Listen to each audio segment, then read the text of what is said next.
भारतातल्या सर्वात मोठ्या आणि आशिया खंडातल्या सर्वात जास्त अत्याधुनिक तंत्रज्ञानावर आधारित संत्रा प्रक्रिया प्रकल्पाचा लोकार्पण जो आहे तो नागपुरात 9 मार्च रोजी होणार आहे। योग गुरु रामदेव बाबा यांच्या पतंजली समूहानं नागपुरातील मिहान जवळ हा प्रकल्प जो आहे तो तयार केलेला आहे आणि याच्या पहिल्या टप्प्याचं लोकार्पण 9 मार्च रोजी होणार आहे। दृश्यांमध्ये तुम्ही या प्रकल्पाची पहिली झलक पाहत आहात।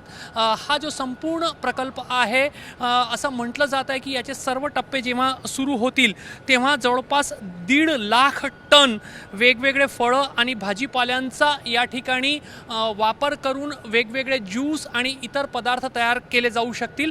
मात्र सुरुवातीला सर्वात पहिल्या टप्प्यामध्ये संत्र्यावर आधारित विविध उत्पादन जे आहेत ते तयार केले जाणार आहे। असं म्हटलं जात आहे की रोज 800 टन संत्र्याचा वापर होऊ शकेल एवढ्या क्षमतेमध्ये या ठिकाणी हा प्रकल्प जो आहे तो सुरू केला जाणार आहे।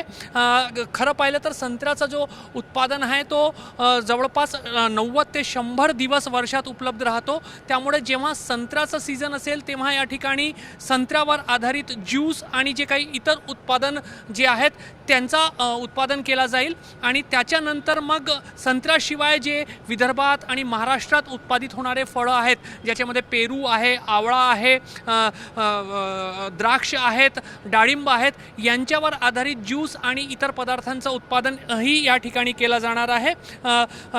पतंजली उद्योग समूहाचा दावा आहे की विदर्भातील आणि महाराष्ट्रातील शेतकऱ्यांची आर्थिक स्थिती यामुळे मोठ्या प्रमाणावर सुधारू शकणार आहे। कारण कुठल्याही मध्यस्थांशिवाय ऑनलाईन पद्धतीने शेतकऱ्यांना रजिस्ट्रेशन करून त्यांचा जो उत्पादन जो आहे तो या ठिकाणी पतंजली समूहाला या प्रकल्पासाठी विकता येणार आहे। विदर्भामध्ये अनेक ठिकाणी कलेक्शन सेंटर उभारले जातील आणि सोबतच शेतावर जाऊन त्या शेतकऱ्यांकडून उत्पादन खरेदी करण्याचा प्रयत्न जो आहे तो पतंजली समूहाकडून केला जाणार आहे।